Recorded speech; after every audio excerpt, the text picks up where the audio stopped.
There's no way at this point to overturn the 2020 election, right? No, there's always a way. There's always a way. There's no Just wait till the audits are out.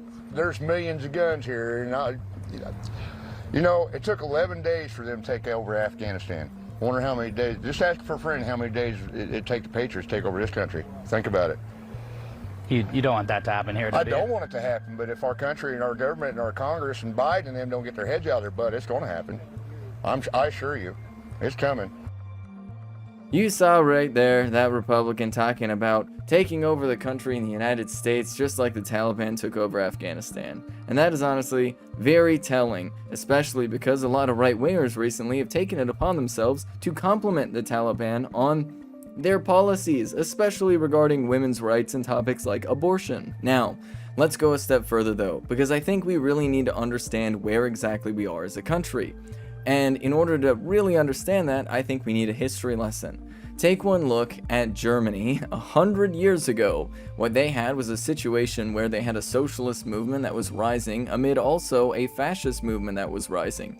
And when forced to choose between those movements, the liberals of the time decided to alienate the socialists and focus most of their efforts forming a coalition around capitalists in the interest of the wealthy that, while it said that it didn't like the fascists, didn't do anything seriously to oppose them. Then, after the fascists attempted a coup and failed, they didn't really do much to it or take it seriously, and well, I think we all know where it goes from there. So, I don't know if you can see any similarities with, perhaps these liberals who think that they can form a coalition with the Republicans as they are today, who want to cooperate with them and find some sort of compromise, while also working as hard as they possibly can to fight against any candidate within their own party that happens to be pushing for something that's a bit more far left. We are in a dangerously close situation here in the United States today, as Germany was in the 1920s, and if we really don't understand where we are, then we can't prevent a terrible future, which is absolutely necessary, especially considering the climate crisis going on. So these Republicans, it's important to remember that there's no bargaining with them. There's no speaking truth to them. It's not even a matter of truth, right? Because in the mindset of fascists, they simply do not care about the truth. All they care about is power. Power, in their mind, is more important than truth. That is the only truth that they recognize or understand, which is why they're so willing to use violent force out in the streets. Just like Germany had roving street gangs of white nationalists, so too does the United States at this point in time. We can't go soft on the people who tried to start the insurrection in January 6th, because this is what is in the back of the minds of many, many Republicans. Many Republicans at this point in time are not willing to take political violence off the table, and that is something that we need to take seriously. Very clearly shows a Border Patrol agent on horseback grabbing a migrant's shirt, but not whipping him.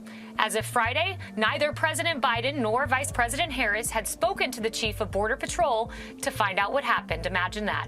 But that didn't stop them or other prominent Democrats from concluding what the border agents did was wrong. Listen to this. Fox News has also learned that the Department of Justice sent a team of investigators to Del Rio on Sunday to determine if the Horse Patrol agents violated the migrants' civil rights. Oh my goodness, there is so much to say about this because really you get it from all ends. Republicans being over the top racist in an incredibly extreme way, and Joe Biden continuing to be fundamentally disappointing. All shameful lies, Jason. The photographer who took the picture saying, "I did not see anyone whip anyone else," a Border Patrol agent on background telling the Daily Mail they've never seen this happen. So why are Democrats running with this vicious lie when it's contrary to the truth? So look at that part right there. Okay, they emphasize, Fox News is really focusing on this whole whipping detail. And they're like, oh, was there a whip? Technically, it wasn't really whipping if nobody had a whip. Like, that is neither here nor there. It actually doesn't matter what the particular instrument of violence is that Border Patrol agents are enacting on people who are seeking asylum. By the way, just to be clear,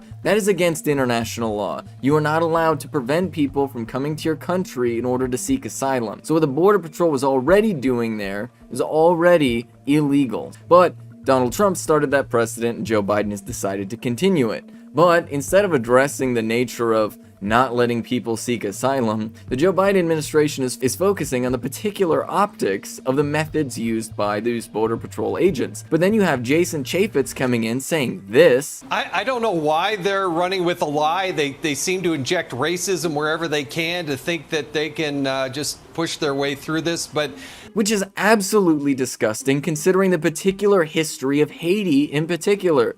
For those of you that don't know, Haiti was a slave colony that was owned by France, and there was a revolution where these slaves freed themselves and defeated Napoleon's navy. Now, the United States was very, very upset about the Haitian Revolution because they didn't want an anti-slavery movement to spread in the United States. They feared similar uprisings happening here, and the United States wanted to protect the institution of slavery. So, it waged an economic war against the Haitian people. To this day, the United States continues to economically punish Haiti for simply daring to oppose slavery hundreds of years ago. And that is the backdrop behind what Jason Chaffetz is claiming, the liberals just injecting racism into the situation. The racism is there. The racism is ever present, especially when it comes to relations with Haiti.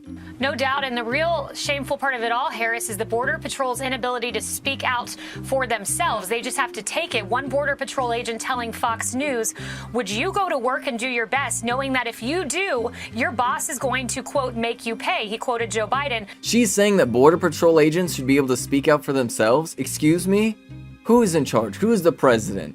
Are Border Patrol agents their own self-governing entity within our country that we have no democratic control over? Or maybe perhaps are they under the executive branch and they should be following the orders of the presidency and our democratically elected leaders? Maybe we don't want a rogue agency breaking the rules. AOC has criticized Customs and Border Patrol and ISOV in the past. They actively resisted any congressional oversight and have gone far and beyond constitutional restraints in their attempts to arrest people.